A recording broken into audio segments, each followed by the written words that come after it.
wọ́n gbọ́dọ̀ make a compulsory fún gbogbo ọmọ pátápátá láti kàwé. Dandan. Ara àwọn ọmọ school tó ń jalè gangan lójú páálí. Bẹ́ẹ̀ ni. Ara àwọn tó dẹ̀ ń ṣe olóṣó láti secondary school tí mo mọ̀. Bẹ́ẹ̀ ni.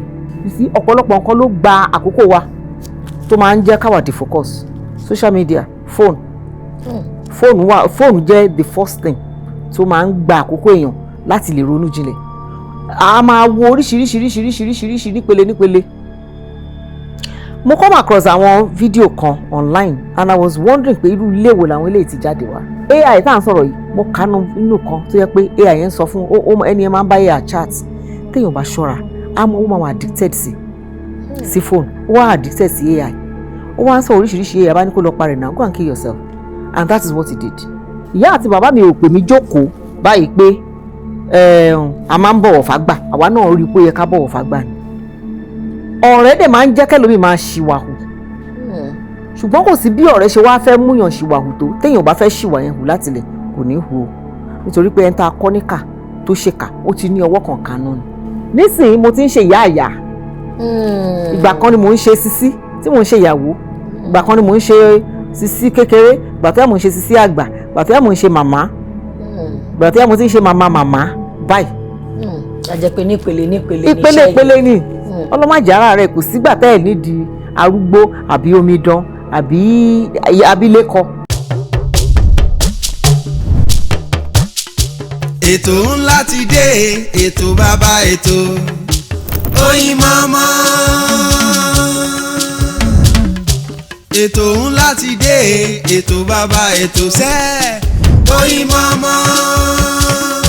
Ẹ pè é kí n gbọ́ná Oyinmomo Oyinmomo. Ẹ pè é kí n túbọ̀ Oyinmomo.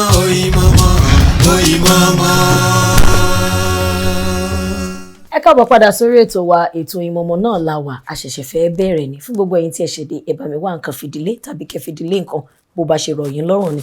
Lórí ètò lénìí ọ̀dọ̀ àwọn màmá wa ni mo yà sí ṣe mọ̀ wípé tábà ní ká wo bí a ṣe ń bí àwọn ọmọ lẹ́yìn tí àwọn dádì bá ti donate àwọn ìyá wa ló tún ṣe púpọ̀ nínú ọ̀rọ̀ yìí. Mọ́mì tí mo dẹ̀ wá ń sọ̀rọ̀ wọn yìí lẹ́nu iṣẹ́ yìí wọn kojú òṣùwọ̀n lẹ́nu ẹ̀kọ́ tí wọ́n kọ́kọ́ yàn láàyò kó tó di pé wọ́n bọ́ sínú iṣẹ́ eré àgbéléwò kò mẹ́hẹ̀ẹ́ náà mo wá ń wò pé ẹ ṣe rí mọ́ wà ẹ̀yin gangan ní ìwúrí tí àwa kan lè fi máa sọ pé àwa gan ṣiṣẹ́ eré àgbéléwò ẹ máa wò pé Tani Dami ń pọ́n látẹ̀kan ó yẹ ká pọ́n wọn o my dear nínú oṣù àwọn obìnrin tí a lò tán lẹ́nu ọjọ́ mẹ́ta yìí ó yẹ ká máa ṣe àpọ́nlé fún àwọn ìyá wa tí wọ́n rìnrìn dọ̀tí tí wọ́n rìnrìn àbùkù tí wọ́n jẹ́ kí ẹrẹ̀ kó ta bá orúkọ àwa obìnrin.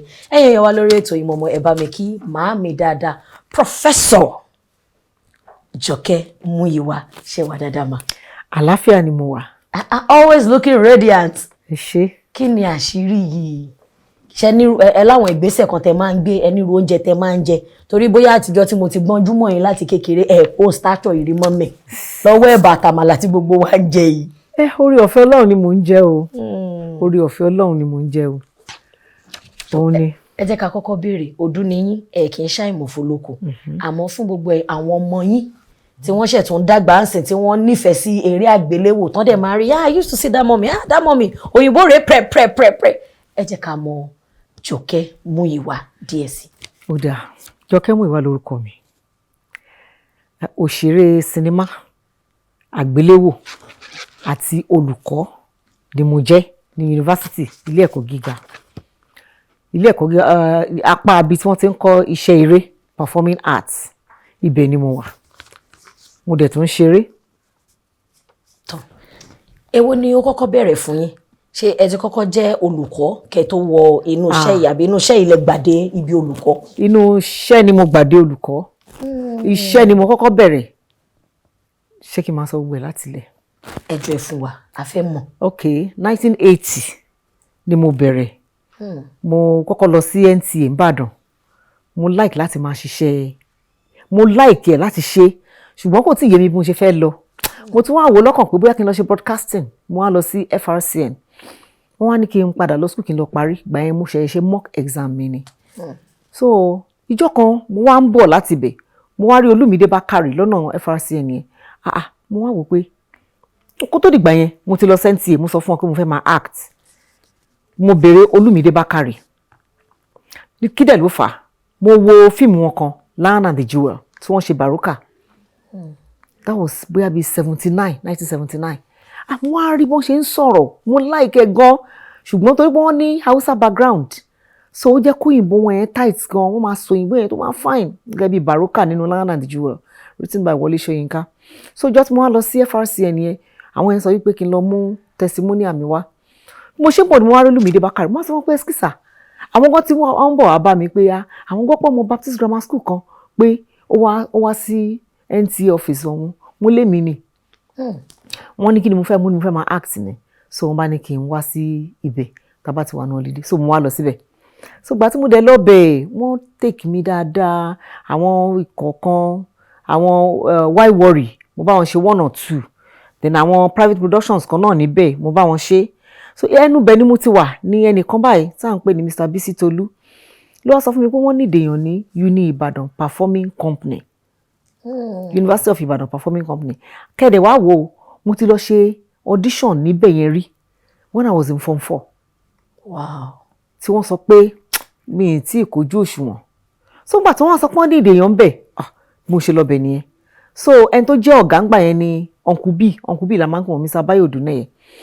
ó wá wò pé kó gbà mí as artist in residence including training 1980 náà tí mo yẹ kúrò ní NTA tí mo lò bí 3 months lẹ́nTA or 6 months ṣá ni mo wá sí Uni Ibadan Performing Company so mo bá dẹ̀ ń bá wọn ṣeré lọ after 1 year wọ́n ní wọ́n fẹ́ gbàyàn ní Ifẹ̀ fún certificate courses ẹni tó bá fẹ́ so mo wà ń bẹ̀ mo wà ní Performing Company o mo lọ sífẹ̀ ní 1981 mo ṣe certificate course ní 1981-82 I majored in acting so gbà tí mo kúrò ń bẹ̀ mo padà sí Performing Company ṣé àwọn pé mo gba leave of absence ni so mo tún wà ń bẹ̀ títí a ṣeré títí wọ 84 a travel lọ ìlú òyìnbó a lọ ṣe Commonwealth Festival ní 84 kó tó dìgbà yẹn a ṣe àwọn eré kan ayé yẹn wọ́n tán náà ń pè ń gbà tá wà nífẹ̀ẹ́ ó jẹ́ Syria so gbà tí mo tún padà sí Performing Company a ṣe theatre on the screen a ṣe The Visitors ní company yẹn a máa ń ṣe àwọn eré tó jẹ́ pé ó jẹ́ Syria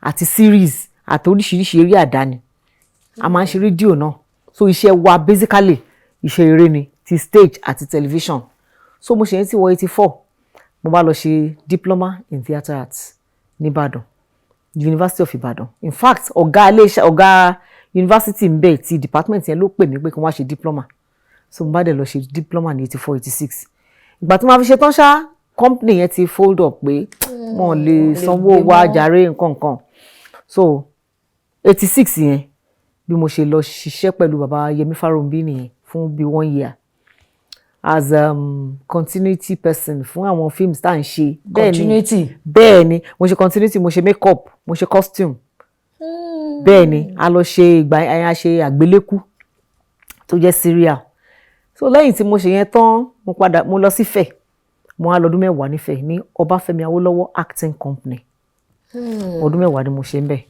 so mo dẹ̀ tún kàwé inú ọdún 10 yẹn náà mo ṣe degree ń bẹ̀ so gbà tí mo ṣe degree tán wọn ò tí ì ní masters mo ṣe degree tán ní 96 nígbà tí mo ṣe yẹn tán mo wá sí UI mo ṣe masters gbà tí mo ṣe masters tán Ifẹ̀ sọ pé since mo ti kúrò ń bẹ̀ mo lè since pé contract appointment ní fún 10 years yẹn gan so lẹ́yìn tí mo ṣe masters mi tán níbẹ̀ mo wá ń wáṣẹ́ káàkiri ilẹ̀ mo lọ sẹ́kọ̀ọ́ mo rí àwọn tí wọ́n bá ṣe freelance àwọn Kàkàkí productions Bẹ́ntọ́mọlójú àti Papi Jai Jídé Ògúngbadé nígbà yẹn a gbé play káàkiri a gbé travel lọ Germany káàkiri bẹ́ẹ̀ yẹn so nígbà tí màá fi dé ṣá mo wá wò pé kí ni màá máa ṣe mo ṣe àwọn freelance jobs kan wọ́n dẹ̀ náà ní ìdèyàn ní Ọlábísí Ọ̀nàbànjọ University mo dẹ̀ ti ní masters mo ṣe lọ nìyẹn mo dẹ̀ ṣe lọ síbẹ̀ mo wà ń bẹ̀ o láti 2004 mo wà ń bẹ̀ títí di 2015 tí mo bẹ̀rẹ̀ PhD mi mo parí ẹ̀ ní 2020 ní Redeemers University so láti ibẹ̀ náà mo dẹ̀ tún ti wà ní Obafemi Awolowo University gẹ́gẹ́ bí akẹ́kọ̀ọ́ àgbà títí wọ́n fi fún mi ní Chief Arts Fellow which is equivalent to a professor. Chief Arts Fellow equivalent to professor ìyẹn náà dẹ̀ ní oyè ẹ̀kọ́ tó ga jù.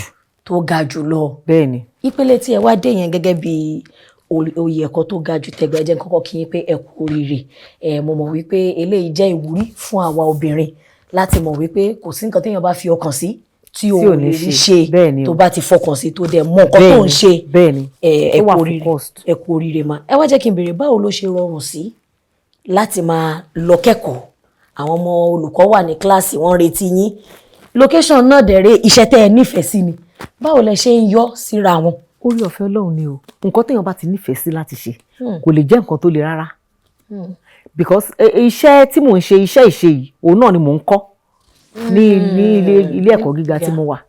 So ó rọrùn fún mi láti kọ́ ọmọ láti tún kó ọmọ lọ kọ́ iṣẹ́ eré tó jẹ́ practical. So ó rọrùn fún mi bẹ́ẹ̀.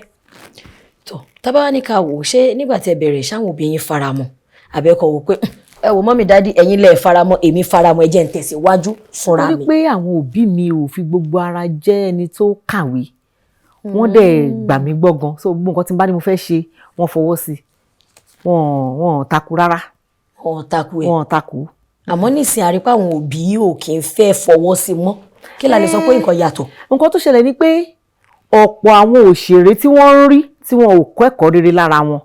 Wọ́n gbàgbọ́ pé iṣẹ́ yẹn ló fà kìdẹ̀ ń ṣiṣẹ́ yẹn ló fà nǹkan téèyàn wá fẹ́ ṣe nínú ẹ̀ ló wà nínú ẹ̀. Iṣẹ́ eré ṣíṣe àti kíkọ́ kò kọ́ wa pé ká máa ṣe oríṣi ìwà tí ò dáa. Kódà iṣẹ́ eré gan jẹ́ iṣẹ́ tó jẹ́ pé ó ń fi àfihàn ìwà ìbàjẹ́ àti eléyìí tó dáa hàn láwùjọ ká lè máa túbọ̀ máa ṣe dáadáa sí tàbí ká jáwọ́ nínú ìwà tí ò dáa. Tábánikà tí bá máa béèrè Jọkẹ́ Múyìwá iṣẹ́ mélòó lẹ ti ṣe látọwọ́ ara yín tó jẹ́ pé owó ara yín lẹ fi produce ẹ̀ àti tóbi mélòó ṣe rí ẹyọ kan ni mo ṣe nítorí pé kò pọn dandan kéèyàn jẹ́ producer. Lóòótọ́. Bẹ́ẹ̀ ni irú àwa kan wà tó jẹ́ pé a fẹ́ràn pé ká máa act ju ká sọ pé a fẹ́ produce lọ. Ó wà lọ́wọ́ nǹkan tí olúkàlùkù bá fẹ́ gbà láti nǹkan tó ń ṣe kò compulsory fún mi kí n produce.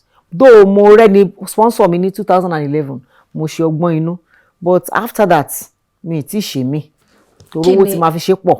Ọgbọ́n inú kí lẹ́yìn ẹ̀kọ́ tẹ mú jáde tẹ́ ẹ fi fẹ́ ṣe mí ṣé torí owó tẹ sọ yín sìn. Ó wù mí kí n ṣe mí ṣùgbọ́n kì í ṣe pé òun ló wà lórí ẹ̀mí mi. Ó wù mí kí n ṣe mí torí owó tá máa fi ṣe pọ̀.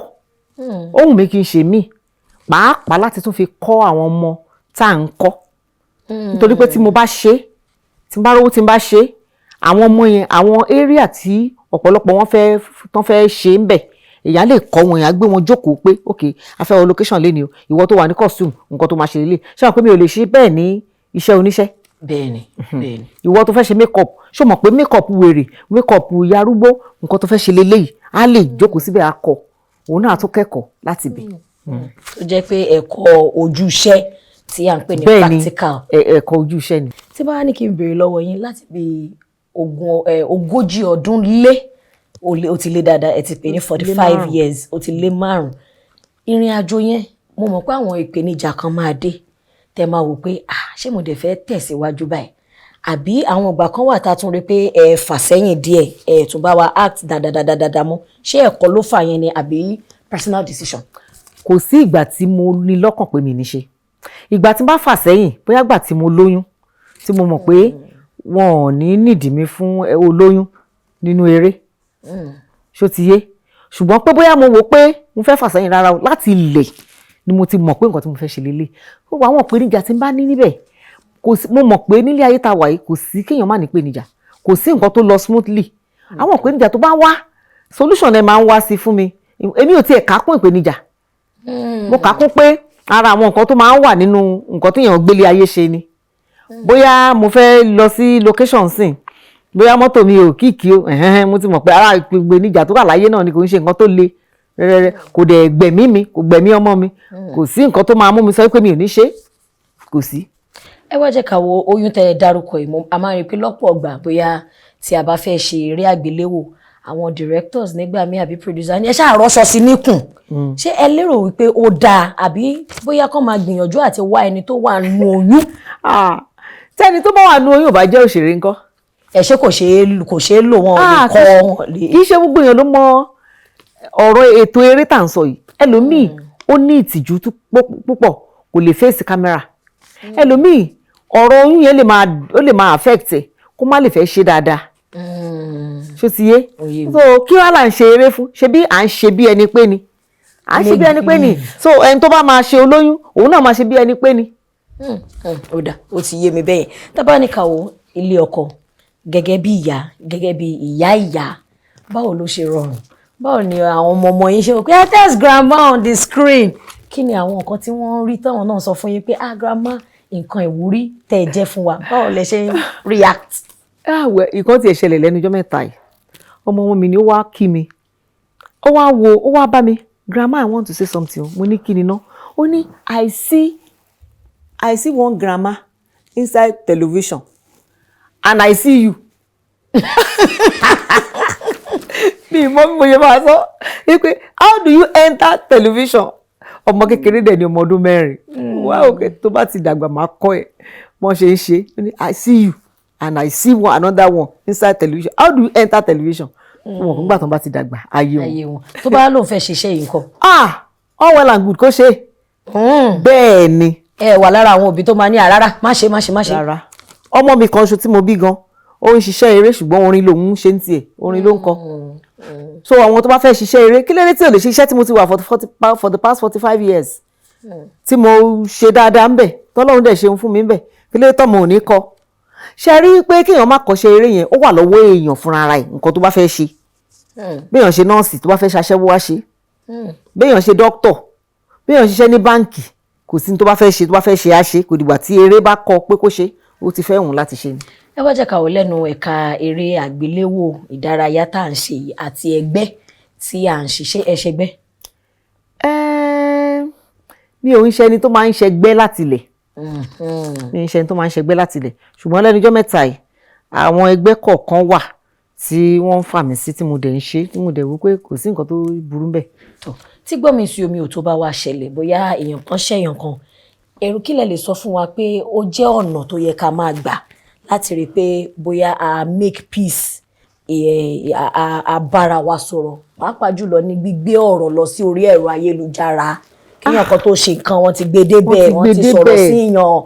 Àwọn ẹ̀yin mọ́mì àwọn èèyàn ní ẹ̀ kì í dá sí wọn pé bóyá ẹ̀ kì í pè wọn, ẹ̀ kì í bá wọn wí, àbí àwọn ni wọn kò ní kó rẹ ní níjànú. Wọn ò ní kó rẹ ní níjànú rárá. Iṣẹ́ gbogbo nǹkan lèèyàn máa ń fi sínú afẹ́fẹ́. Iṣẹ́ gbogbo nǹkan ṣẹ̀mí bí ọlọ́gùn ọ̀rẹ́. Ṣùgbọ́n nígbà tẹ́ bá ti gbé sí orí afẹ́fẹ́, ẹ fẹ́ káwọn èèyàn bá yín dá sí ni. Ẹ dẹ̀ fẹ́ kán bá yín tọwọ́ bọ̀. Nǹkan tẹ́ dẹ̀ fẹ́ rí náà lẹ́dẹ̀ máa rí. Ayé ò le o, àfẹni tó bá mú kó le. Ayé ò le. Àfẹni tó bá mú kó le. Bẹ́ẹ̀ ni, fún ẹni tó bá nígbàgbọ́ pé ayé ò le. Ṣùgbọ́n wọn tó fẹ́ kó le, ọ̀nà líle ló máa gbé gbà. Bàtí tó bá gbé sí social media, wọ́n á bẹ tojú bọ̀, wọ́n á bẹ tọwọ́ bọ̀, wọ́n á bẹ tẹsẹ̀ sí. Wọ́n á fà ẹ́ lọ́rùn. Bẹ́ẹ̀ ni, wọ́n á fà ẹ́ lọ́rùn, bẹ́ẹ̀ ni. Tó onímọ̀ ìjìnlẹ̀ pàápàá nínú ètò eré ìdárayá àti ẹ̀kọ́ ẹ̀. Ṣé ẹ lè dárúkọ ọba mẹ́wàá fún wa àti àkọlé adé wọn nílẹ̀ Yorùbá? Ẹ jẹ́ kó dárúkọ tìlú mi. Aláké of Egbaland. Òṣìní. Ọ̀ṣìlẹ̀ of Òkè Ọ̀nà. Òṣì méjì. Àkárìgbò of Rẹ́mọ. Òdì mẹ́ta. Olúbàdàn of Ìbàdàn. Òṣì mẹ́rin. Déjì of Àkúrẹ́. Òdì márùn-ún. Olúfọ̀n of Ifọ̀n. Òdì mẹ́fà.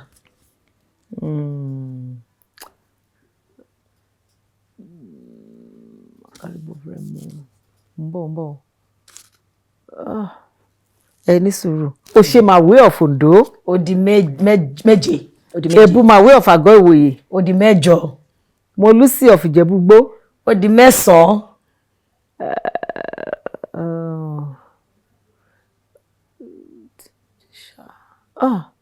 Kí ni ti Ìjẹ̀ṣà yẹn náà o? Òbòkun of Ìjẹ̀ṣà ni. Agúnléjìká Ìjẹ̀ṣà. Agúnléjì àbí ọwá òbòkun. Ọwá òbòkun of Ìjẹ̀ṣà. Ok, Agúnléjìká Ìjẹ̀ṣà nìyẹn. Agúnléjìká nìyẹn, ọwá òbòkun ní Iléṣà. Ti Iléṣà náà ni. Iléṣà náà ni Ìjẹ̀ṣà. Tọ́ Iléṣà Ìjẹ̀ṣà ọwá ló ń lò. Ọwá of Òbòkun. Ọwá of Òbòkun. Ẹ jẹ́ fún half mark, ó jẹ́ 9.5/10. Wọ́n ti ẹ̀dẹ̀ tí wọ́n gbà. àlejò tí mo gbà lé ní gbajúgbajà òṣèré eré àgbéléwò tí wọ́n tún jẹ́ olùkọ́ tí wọ́n ti gba oyè ẹ̀kọ́ ní iléèwé ẹ̀kọ́ gíga, oyè ẹ̀kọ́ tó ga jù, ìyẹn professorate degree. Orí mi ń wú oyè sí ọlọ́run níbi tó ti fa ọ̀fọ̀ọ́rọ̀ àwọn obìnrin sẹ́yìn, àwọn kan dúró pé ọwọ́ wájú la wà, wọ́n ní kúrò jẹ́ kán rí mi àsìkò olúwa ẹni ò tí ì dé. Màámi dáadáa Professor Jọkẹ́ Múyìwá àwọn làgbà lálejò lénìí. ẹ ṣé. Tẹ́ bá ń wòra yín lórí eré àgbéléwò báwo ló ṣe máa ń rí lára yín? Ìkíní mi ò kì í ṣe ẹni tó máa ń wo tẹlifíṣàn. Lóòótọ́. Bẹ́ẹ̀ ni, ṣùgbọ́n tẹlifíṣàn àkọ́kọ́ tí mo kọ́kọ́ rà tí mo rà ní 430 naira títorí kí n lè máa wo bí mo ṣe ń ṣe, kí n lè mọ̀ bóyá ọ̀rọ̀ mi fast jù àbí ó slow àbí bí mo ṣe ń express ara mi, kí n wo bí mo ṣe ṣe, ìtorí ẹ̀ ni mo ṣe rà. Lẹ ṣe ra 430 naira. Bẹ́ẹ̀ ni nígbà yẹn. So àwọn míì tí mo bá tún ṣe mo máa tí n bá bá ń bẹ̀, tí n bá wọlé tí n bá bá ń bẹ̀ tó máa wò pé bí mo ṣe ṣe lélẹ̀ ó dáa, irú aṣọ yìí ò dáa, bí mo ṣe wégele yìí ò dáa, bí mo ṣe ń sọ̀rọ̀ yìí, bí mo ṣe yí ojú, bí mo ṣe gbogbo ẹ̀ máa wò fún àtúnṣe. Fún àtúnṣe torí tó bá tún pè yín síbòmí ẹ ti mọ̀ pé ẹ ti fi ara yín, ẹ ti fi kọ́ra yín. Bẹ́ẹ̀ni. Tọ́ lẹ́nu ọjọ́ mẹ́ta yarí fọ́nrán kan nípa yín, mo máa sọ pé eré tí mo ti nífẹ̀ẹ́ yín jù Ayítalẹ̀ ni, ikú ọmọ nípa Ayítalẹ̀, ìyẹn gan àyèmí àwa tá wà lẹ́yìn gan à ń ké bíi bèbí ni pé ká máa sọ pé ẹni tó ṣe iṣẹ́ yẹn. Fọ́nrán ìlarí lẹ́nu ọjọ́ mẹ́ta yìí ṣe ẹ máa wo wájú yín. I ask you. I'm listening, mother. I'm here with you. Are you doing this just to hurt your father and I? Is it that you don't know the terrible thing this thing can cause, or you simply don't care? Please, Siyami. Please don't say that. I care. I care, and everything inside of me is crying for bringing all this on you. Then name this man. Do you want your father to kill you? Try to understand me, mother. The man, or whoever I name as responsible for this, he will surely deny it. And the village, the elders, everybody in the village will believe him, since I have no witness. And the shame, the blame will still be mine, not the man's. Is it not better? If they believe me, mother, what will they do to the man? The elders will force him to marry you. That's if they can lay hands on him. Ṣé rántí eré yẹn? Ó dà pé ṣe iṣẹ́ TK kan ni. Mo ti gbàgbé title lẹ̀. Ṣé nǹkan tẹ́ ṣàlàyé nísìnyí ni pé bí ẹ ṣe ń wo ọmọbìnrin yẹn, characterization yín ẹ̀ ń wo nípò ọmọ yín? Bẹ́ẹ̀ ni. Màá wò níwò ọmọ mi tí mo bí, tó dẹ̀ dàgbà lábẹ́ mi, tí mo dẹ̀ ń bá sọ̀rọ̀, tó dẹ̀ ṣe nǹkan tó ṣe. Irú eré tẹ àwò yín sìn, ṣé ẹ padà lọ wò ẹ wòra yín bẹ ṣe ẹ ti ẹ jọ́ọ̀jì ara yín pé láàrin ibi mi ṣe dáadáa, ibi tí mo sọ̀rọ̀ yẹn mo ṣe dáadáa, ṣe máa ń wò bẹ́ẹ̀ láti fi tún kọ́ra yín? Irú eléyìí mi ìwò rí.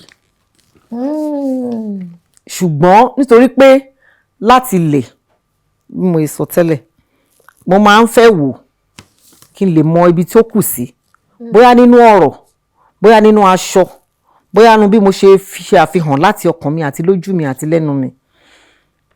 Nítorí pé there was a time tí mo ṣe eré kan ní Ifẹ̀, mo ṣe màmá nínú divorce, mo rí pé àwọn èèyàn wọ́n ń hó lé mi lórí torí pé kí ni mo ti fast jù.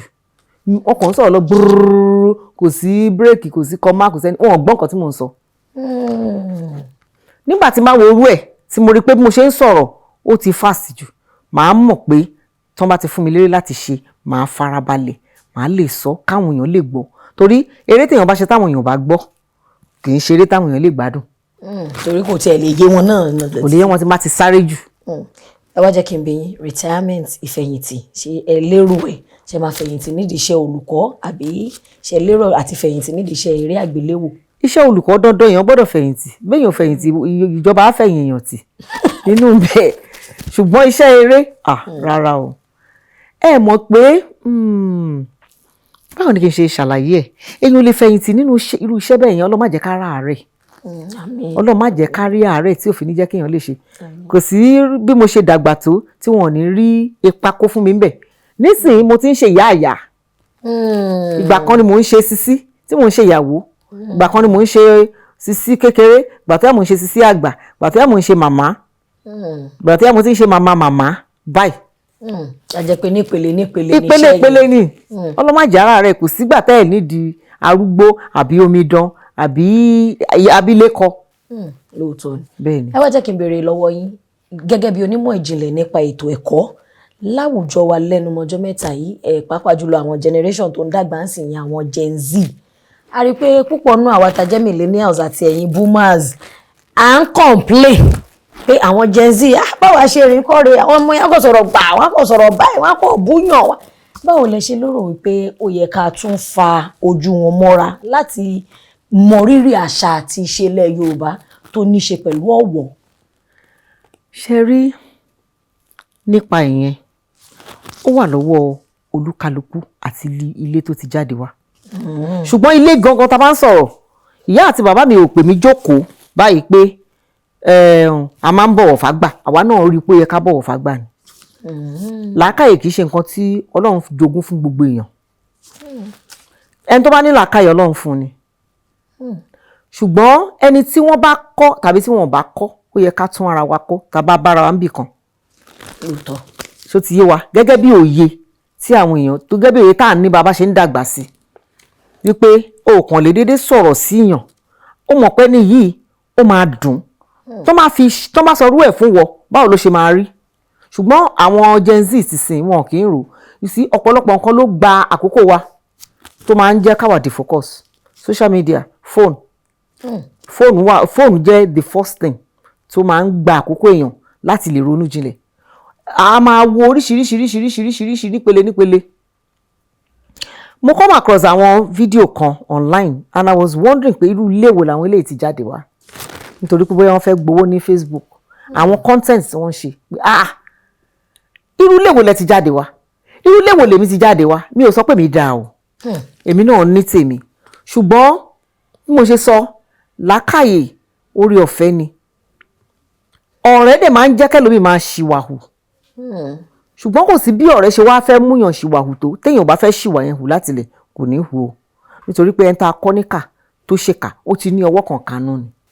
ó ti lọ́wọ́ kan kanú ni. Tẹ́ bá wà nínú ìgbìmọ̀ tí wọ́n fẹ́ ṣe àmójútó fún social media irú àwọn ìpele wo lẹ máa ìgbésẹ̀ wo lẹ máa ní kí wọ́n gbé bí wọ́n fẹ́ regulate social media. ṣó ṣe regulate ṣá torí pé olúkálukú ló ní access láti ní phone. Lóòótọ́. Olúkálukú ló ní access láti ní phone ṣùgbọ́n ìgbésẹ̀ àbò ti bọ́. Ó ti bọ́ o àfi téèyàn bá change fún rẹ̀ because anybody tó bá wà above okay a lè sọ pé ọmọ tó wà ní secondary school kó má ra phone fún ohun tó bá jáde láti ilẹ̀ kò gbọ́dọ̀ ní access sí phone ohun tó bá jáde tó bá ṣe wáyẹ̀kì tán. By that time a ti mọ bí ilé ayé ṣe rí a ti mọ ìlò fóònù pé kì í ṣe pé nǹkan dédé máa jókòó sínú yàrá ó máa wo àwọn fóònù tí ó ń ṣí gbogbo ara lẹ̀ ó máa wo porn ẹlòmíì wà nínú yàrá ẹ̀ tó jẹ́ pé AI tá à ń sọ̀rọ̀ yìí mo kánú inú kan tó jẹ́ pé AI yẹn ń sọ fún ẹni yẹn máa ń bá AI chat téèyàn bá ṣọ́ra ó máa wà addicted sí phone ó wà addicted sí AI ó wá ń sọ oríṣiríṣi AI bá ní kó lọ parẹ́ náà go and kill yourself and that is what he did. Ó dẹ̀ parẹ́ ó ti wà addicted sí there are so many things téèyàn máa wà addicted sí phone is one but oríṣiríṣi nǹkan dẹ̀ ló ń ṣẹlẹ̀ lórí phone ṣùgbọ́n ẹni tó bá ní iṣẹ́ gidi lọ́wọ́ tó believe pé iṣẹ́ òun máa suffer tóun bá jókòó ti fóònù ṣùgbọ́n irú àwọn ènìyàn wá jẹ́ tó ti jáde àbáwọn tó ti fẹ́ jáde tó lọ sí ilé ẹ̀kọ́ gíga university tó mọ̀ pé òun ní courses bíi 12 láti ṣe tó mọ̀ pé òun gbọ́dọ̀ pass. òun gbọ́dọ̀ pass nítòótọ́ àyè wà fún ó ní àǹfààní téèyàn fi ń kọ́ ẹ̀kọ́ lóríṣiríṣi ńbẹ̀ ṣùgbọ́n béèyàn ṣe lè kọ́ ẹ̀kọ́ burúkú náà ló ṣe lè kọ́ ẹ̀kọ́ dáadáa even ní school téèyàn lọ tó jẹ́ 4 walls of a school or secondary school béèyàn ṣe ń kẹ́kọ̀ọ́ dáadáa ara àwọn ọmọ school tó ń jalè gangan lójú páálí bẹ́ẹ̀ ni ara àwọn tó dẹ̀ ń ṣe olóṣó láti secondary school tí mo mọ̀ bẹ́ẹ̀ ni so àwọn ìgbà yẹn social media ò tí ì dé social media ò tí ì dé so ó wà lọ́wọ́ bí èèyàn bá ṣe kọ́ ọmọ ẹ̀ láti ilé ọ̀pọ̀lọpọ̀ wà lọ́wọ́ òbí o ọ̀pọ̀lọpọ̀ wà lọ́wọ́ òbí kí èèyàn máa monitor ọmọ ẹ̀ àìmọye ọmọ tó jẹ́ pé wọn ò ní lọ school mọ́ wọ́n ti ní admission sí university ọ̀kan máa lọ admission kan ní fake admission mo mèèyàn tó yẹ pé ó ní fake admission kò mọ̀ pé fake admission lòun ní pàtó ní 400 level náà sọ fún pé fake admission lòun ní.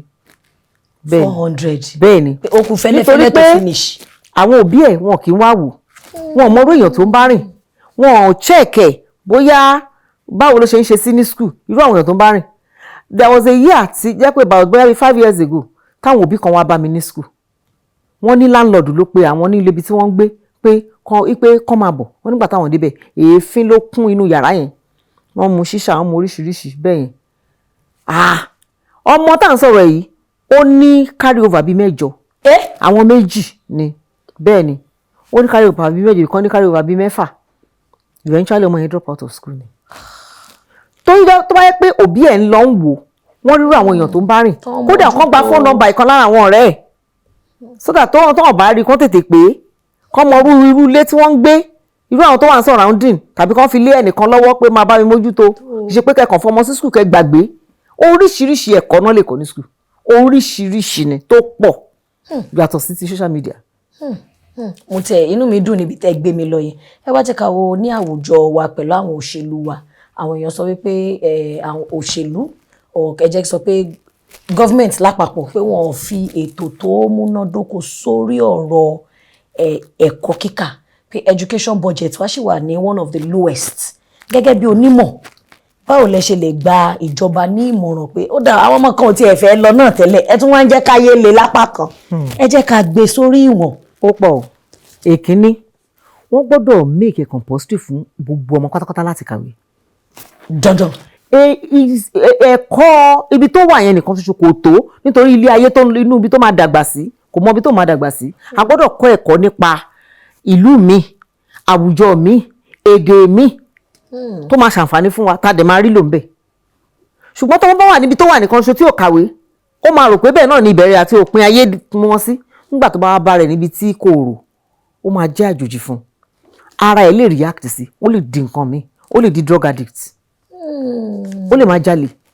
Ṣùgbọ́n ọmọ tó mọ̀ yìí pé tóun bá ka ìwé, opportunity wà fóun in so many areas, ó yẹ kó mọ kàwé. Kẹ́ wá máa wò ó, kò sí ọmọ tọ́lọ́run ò fún lẹ́bùn. Ṣùgbọ́n tó bá kàwé, ẹ̀bùn yẹn á jáde, wọ́n á mọ bó ṣe máa tọ́ ẹ̀bùn yẹn sí tó fi máa ṣàǹfààní. Ó ṣe pàtàkì. Ṣe rí nípa ọ̀rọ̀ ẹ̀kọ́, ìjọba ò bá wa mójútó dáadáa. Irú kíláàsì tá à ń lò, irú iye ọmọ tí ó fẹ́ kàwé, ọmọ ti pọ̀ lórílẹ̀‐èdè nísìnyí ju ti ìgbà kan lọ, ọmọ ti pọ̀. Irú àwọn ìwé ìkàwé lè má tó. Àwọn orí ọ̀fẹ́ handout kankan tó ọmọ tálákà lè máa lò láti jẹ́ pé ó fẹ́ kàwé tán fún máa aṣáájú àwọn ìlú mi nílé òyìnbó tó yẹ pé wọn kì í san school fees níbẹ̀. Lóòótọ́. So níbí yìí àwọn ọmọ tálákà kan wà tó jẹ́ pé wọ́n fẹ́ kàwé tí wọ́n rí. Tí kò ságbára. Bẹ́ẹ̀ ni ìgbà tí mi wà ní primary school, àwọn bàbá mi sọ fún mi pé àwọn ò lè rán mi lọ sí secondary school. Mo dẹ̀ wà so bent on pé dandan mo máa lọ, kódà máa fi ń ṣe ọ̀rọ̀ pé tí n bá ti jáde primary school báyìí máa ṣe kọ́ṣọ́. Mo dẹ̀ ti lérò pé àwọn àgbàlagbà kan, àwọn olówó kan wà ládùúgbò wa tí màá lọ ṣọmọ ọ̀dọ̀ lọ́dọ̀ wọn, dandan mo gbọ́dọ̀ kàwé. Mi ṣe ní kàwé. Ṣùgbọ́n àwọn bàbá mi ò fẹ́ kí n lọ ṣọmọ ọ̀dọ̀ yẹn. So mo wá ń tajà, mo ta oríṣiríṣi, mo kọ́kọ́ dúró lé ọdún kan lẹ́yìn tí mo ṣe primary 6 tán. Mo dúró lé ọdún kan, mo fi ta oríṣiríṣi ọjà, mo wá ń dá 50-50 kọ́bọ̀ sí ọ̀dọ̀ bàbá kan báyìí tá à ń pè ní bàbá aláago. Nítorí school tí mo lọ, à ń sanwó school 33 naira ní per term.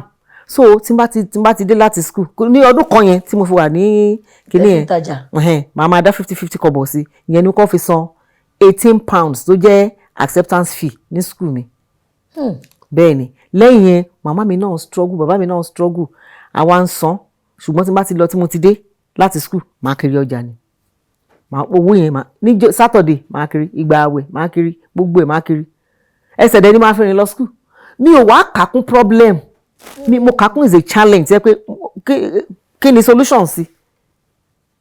Mo máa rìn láti odò ọ̀nà lọ sí ẹlẹ́nu ṣóńṣó, ó jìnà, ṣùgbọ́n mi kàkún problem kí n ṣá lọ school ni. Torí ìwé yẹn wù mí. Mo náà fẹ́ live good life. Ìgbà yẹn dẹ̀rẹ́ o gbọ́dọ̀ kàwé láti live good life. Bẹ́ẹ̀ni nígbà tí mo bá ráwọn èèyàn tó kàwé tó ń jẹ́ doctor, tó ń jẹ́ lawyer, tó ń jẹ́ engineer, tó ń kà kí ló ṣẹlẹ̀ tèmi náà. Even ìgbà tí mo jáde first degree, I wanted to prove to the world that I can do a PhD, I can do my masters. Pé kò sí big deal, bẹ́ẹ̀ ni mo ṣe lọ kà.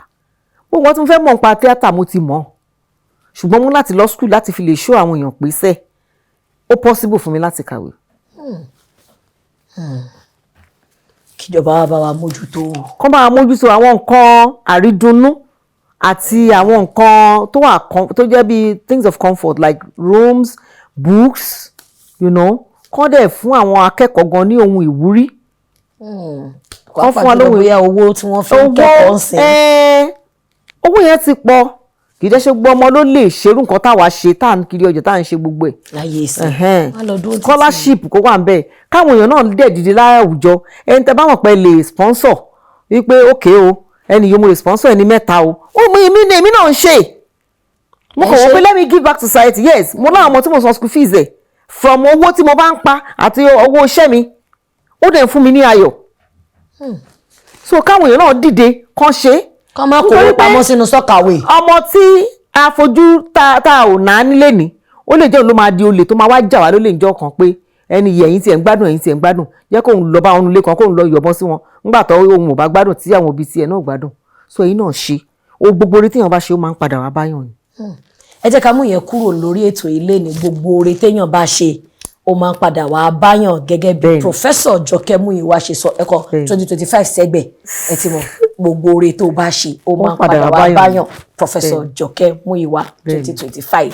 Eléyìí la máa fi ṣe ìdágbére lórí ètò léni láti ọ̀dọ̀ aláṣẹ àti olùdarí iléeṣẹ́ AK Media Concept tí wọ́n ṣe agbátẹrù àti onígbọ̀wọ́ ètò Oyinmomo. Wọ́n ní Professor yìí tóbi púpọ̀ o àmọ́ ẹ̀bùn tá a wá ní ó wá kéré jọjọ pé ìfẹ́ tẹ́ ẹ fi wá tẹ́ fi ń kó wa jẹ náà ni kẹ́ fi gbà á pé a dúpẹ́ lọ́wọ́ yín o. tó AK Media Concept ẹ ṣé mo dúpẹ́ o ọwọ́ yín á máa lọ sókè o Ọlọ́run á máa fún yín ṣe o. Ẹ ṣeun gan-an iṣẹ́ yín náà dẹ̀ ní dàrú a máa rí yín bá gbogbo àwọn ọmọ yín lágbára Ọlọ́run àjẹrún wọn àdìgbà fún yín bẹ́ẹ̀ tẹ̀ ṣe jẹ́ èèyàn ìwúrí fún àwa obìnrin lágbára Ọlọ́run orúkọ yín ò ní bàjẹ́ orúkọ téèyàn ti ń gbé bọ̀ láti bí 45 years lẹ́nu iṣẹ́ kan ṣoṣo. Mo máa ń sọ fáwọn èèyàn pé tó bá lò bí ọdún 10 lẹ́nu iṣẹ́ kan tí sẹ́yìn ò bá mọ̀ ẹ̀ ó yẹ kó mọ̀ sẹ́yìn bó bá mọ̀ sẹ́yìn ó yẹ kí sẹ́yìn mọ̀ ẹ̀. A lè sọ pé Jọkẹ́ Múyìwá kí tíátà gan máa mọ̀ pé I know it's part of me. Ẹ̀yin yẹn wá lórí ètò Oyinmomo mo fẹ́ dúpẹ́ lọ́wọ́ gbogbo yín náà lápapọ̀ pé tá a bá ti ń gbé wá ẹ máa ń bá wa wò gbogbo ẹ̀yin tẹ máa ń comment tẹ máa ń type sórí social media pages wa YouTube ní Facebook ní àdúpẹ́ lọ́wọ́ yín ẹ̀yin tẹ́ láṣẹ ó dáa àdúpẹ́ lọ́wọ́ yín ẹ̀yin tẹ́ láàtúnṣe ó kù díẹ̀ káàtó kó tún dáa náà nídàkejì a tún tẹ̀ǹkì ẹ̀yin náà torí tí ò bá sẹ́yìn àwa náà tún lè tún wò pé ẹni báyìí sọ pé báyìí ibẹ̀ náà làwa náà ti ń kọ́ra wa láti lè ṣe kíni láti lè tún dángájá láti lè kún ojú òṣùwọ̀n. Orúkọ tèmi ò yípadà Olúwadámilọ́lá Ọmọbánirẹ́. Ẹ jẹ́ kí n sọ ọ̀rọ̀ yìí fún yín wípé ẹ jọ̀ọ́ gbogbo àwa tí a bá wà ní ipò yálà ìwọ jẹ́ ọlọ́pàá yálà ìwọ jẹ́ adájọ́ yálà ìwọ jẹ́ agbófinró yálà ó wà ní ipò kan tàbí ìkejì tó yẹ kó fi ipò ẹ ran àwọn èèyàn lọ́wọ́ tó wá jẹ́ pé ipò yẹn gangan ló fi ń gùn wọn gáragàrà ẹ rántí pé gbogbo wa ní síngbà títí láíláí o níjọ́ kan iná máa ń dilẹ̀ lẹ́yìn àsùnṣùjẹ orúkọ wo lẹ fẹ́ fílẹ̀ fáwọn ọmọ yín torí àwọn èèyàn sọ pé ṣé ọmọ bàbá lágbájá náà ṣé ẹ fẹ́ kán máa ṣán lẹ́kùn máwọn ọmọ yín lójú nítorí pé ẹ lè sìn wọ́n títí láíláí o ẹ jẹ́ ká lo ipò wa lọ́nà tó tọ́ àti lọ́nà tó dáa ká lè sùn ká lè díjú méjèèjì ẹlòmíì ò lè sùn kó díjú má ṣe báyìí má ṣe àwọn èèyàn nígbà tí wàá ìbàjẹ́ ti pọ̀ jù fún ẹ dákun torí Ọlọ́run ẹ jẹ́ ká ṣe jẹ́jẹ́ ẹ jẹ́ ká rántí ọjọ́ ọ̀la ire o.